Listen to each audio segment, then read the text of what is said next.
Bismillahirrahmanirrahim. Bapak Wali Kota yang kami hormati, Bapak Ibu sekalian, hadirin yang kami hormati, izinkan saya menyampaikan permohonan maaf.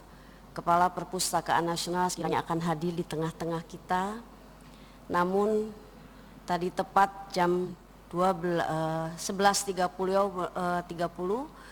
beliau menelpon saya tidak bisa hadir karena sedang menunggu keluarganya koma. Dan barusan saya mendapat kabar Bapak dan Ibu bahwa yang ditunggu oleh Pak Kepala, innalillahi wa inna ilaihi rajiun, tepat jam 16.35. Ponakan Pak Sarif Bando meninggal dunia. Kebetulan almarhumah ini juga keluarga besar Perpustakaan Nasional. Almarhumah adalah pegawai Perpustakaan Nasional bidang layanan koleksi umum. Untuk itu, sebelum saya menyampaikan sambutan ini, mohon kerelaan Bapak dan Ibu sekalian untuk bersama-sama membacakan Ummul Quran surat Al-Fatihah untuk almarhum.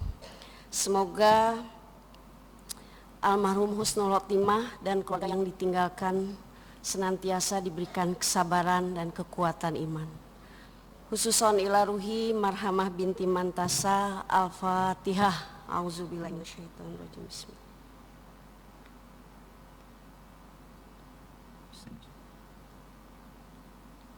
Amin, amin, amin ya rabbal alamin. Terima kasih Bapak dan Ibu sekalian atas kerelaannya. Bapak dan Ibu sekalian, izinkan saya membacakan sambutan Kepala Perpustakaan Nasional pada acara pembukaan Konferensi Perpustakaan Digital Indonesia yang ke-12. Yang terhormat Wali Kota Banda Aceh, Bapak Aminullah Usman SEAK MM. Yang terhormat Wakil Rektor Universitas Syah Kuala, Bapak Profesor Dr. Insinyur Marwan. Yang terhormat Ketua Forum Perpustakaan Digital Indonesia beserta seluruh jajaran pengurus dan steering komite. Yang terhormat Ketua Pengurus Pusat Ikatan Pustakawan Indonesia, Bapak Tengku Samsul Bahri. Yang terhormat Kepala Dinas Perpustakaan dan Kearsipan Provinsi Aceh. Yang terhormat Kepala Subdirektorat Kebudayaan Bappenas, Bapak Didi Darmanto MPA. Yang terhormat para pejabat struktural dan fungsional di lingkungan Perpustakaan Nasional Republik Indonesia. Yang terhormat Bapak Ibu perwakilan dari Perpustakaan Pendidikan Tinggi, Perpustakaan Umum, Perpustakaan Khusus, dan Perpustakaan Sekolah. Yang terhormat para pembicara, moderator, panitia penyelenggara, sponsor, peserta KPDI ke-12, serta Bapak Ibu hadirin sekalian. Assalamualaikum warahmatullahi wabarakatuh. Selamat sore dan salam sejahtera untuk kita semua. Puji syukur kehadirat Allah Subhanahu wa Ta'ala yang telah melimpahkan rahmat dan hidayahnya kepada kita semua, sehingga hari ini kita dapat berkumpul di sini dalam keadaan sehat walafiat untuk bersama-sama mengikuti kegiatan Konferensi Perpustakaan Digital Indonesia ke-12 di Provinsi Aceh. Bapak Ibu hadirin yang kami hormati, arus globalisasi sudah tidak terbendung masuk ke Indonesia, disertai dengan perkembangan teknologi yang semakin canggih, dan dunia kini memasuki era revolusi industri 4.0, yakni menekankan pada pola digital, artificial intelligence, big data, robotik, dan lain sebagainya, atau dikenal dengan fenomena disruptive innovation. Selain itu, terjadi pergeseran serta perubahan cara hidup manusia dan proses kerja fundamental, di mana adanya kemajuan teknologi informasi dapat mengintegrasikan dalam dunia kehidupan dengan digital yang dapat memberikan dampak disiplin ilmu. Informasi menjadi sangat penting bukan hanya bagi masyarakat, namun bagi sebuah lembaga, baik pemerintah maupun swasta, karena informasi yang tepat dan berkualitas adalah menjadi dasar dalam pengambilan keputusan. Oleh karena itu, perpustakaan harus berperan aktif dalam penyediaan informasi yang cepat, tepat, dan berkualitas. Perpustakaan harus melakukan transformasi mendukung kemajuan pada era industri 4.0. Dalam mewujudkan transformasi layanan, perpustakaan harus berperan aktif dalam penyediaan informasi yang cepat, tepat, dan berkualitas, maka Perpustakaan Nasional Republik Indonesia membangun ekosistem digital berbasis ilmu pengetahuan dengan menyediakan 1 juta buku untuk dapat diunduh di seluruh masyarakat Indonesia. Dalam beberapa tahun terakhir, pembangunan perpustakaan digital mendapat respon positif, bahkan berhasil mendulang prestasi bertaraf nasional dan internasional. Salah satu capaian prestasi internasional, Indonesia menjadi top ranking dalam hal open access terhadap jurnal ilmiah. Hal ini didasarkan pada kajian yang menunjukkan 81% dari 20.000 artikel jurnal yang diterbitkan pada 2017 dengan penulis yang berafiliasi dengan Indonesia tersedia untuk dibaca gratis secara online. Dan 74% diterbitkan dengan lisensi akses terbuka yang berarti dapat didistribusikan secara legal.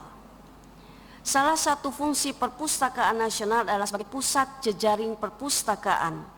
Sebagai wujud terlaksananya jejaring perpustakaan, diperlukan kerjasama antar perpustakaan dan antar lembaga. Kerjasama antar perpustakaan dan lembaga pada era digital ini mutlak diperlukan. Kepentingan kerjasama dalam pengembangan perpustakaan di Indonesia secara eksplisit termaktub dalam Undang-Undang Nomor 43 Tahun 2007 tentang perpustakaan. Bapak Ibu hadirin yang berbahagia, sebagai institusi pembina semua jenis perpustakaan, Perpustakaan Nasional mengembangkan koleksi dan layanan dalam bentuk digital.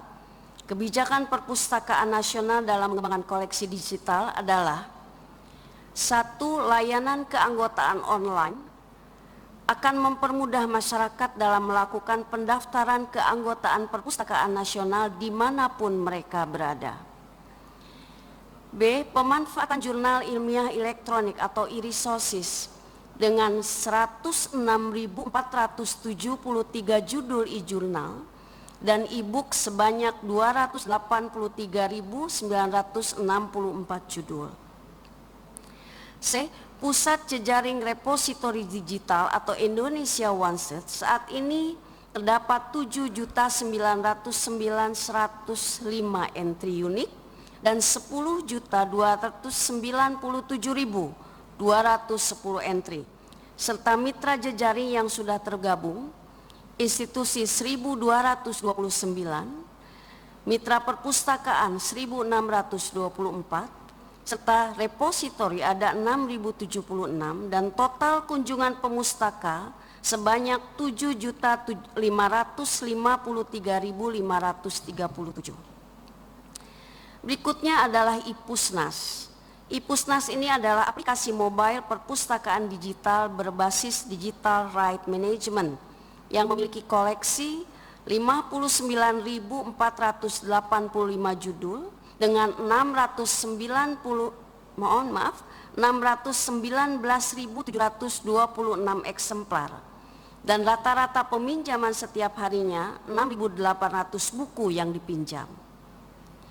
Berikutnya adalah pembangunan pojok baca digital yang telah dibangun di beberapa fasilitas umum dan pusat keramaian. Antara lain, telah membangun pojok baca digital di Bakamla, Badan Keamanan Laut, di bandara, lapas, Polda Metro Jaya, Dinas Perpustakaan dan Kearsipan di Kabupaten Purbalingga. Dan rencana di tahun 2020 akan semakin banyak dibangun pojok baca digital di seluruh wilayah Indonesia.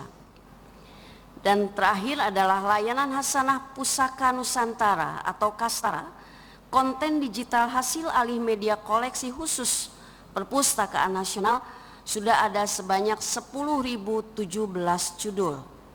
Dan koleksi-koleksi tersebut dilayankan melalui domain perpusnas.go.id. Total terdapat sekitar 60 website tematik yang berisi hasanah budaya Indonesia. Salah satunya adalah ada web tokoh perfilman Indonesia, ada web tokoh pahlawan, kepustakaan presiden, web candi Batavia Sastra, web kanker dan lain-lain. Dan di tahun 2019 ini masyarakat yang mengakses website Perpusnas dan layanan berbasis TIK sudah mencapai 6.064.263 pemustaka. Bapak Ibu hadirin yang kami hormati, bidang perpustakaan untuk tahun 2019 sudah masuk ke dalam salah satu kegiatan prioritas nasional di bawah program prioritas percepatan pengurangan kemiskinan dan peningkatan layanan dasar. Dan kegiatan penguatan literasi untuk kesejahteraan diarahkan agar perpustakaan menjadi ruang terbuka bagi publik untuk berbagi pengalaman, belajar secara kontekstual, dan berlatih keterampilan kerja.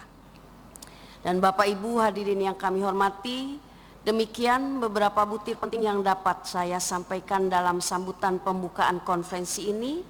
Terima kasih atas perhatian Bapak, Ibu, dan hadirin sekalian. Semoga kehadiran Bapak, Ibu, dan saudara semua memberikan makna dan sumbangsih yang nyata bagi pengembangan perpustakaan Indonesia. Sukses untuk kita semua. Amin ya robbal alamin. Terima kasih. Billahi taufiq wal hidayah. Wassalamualaikum warahmatullahi wabarakatuh.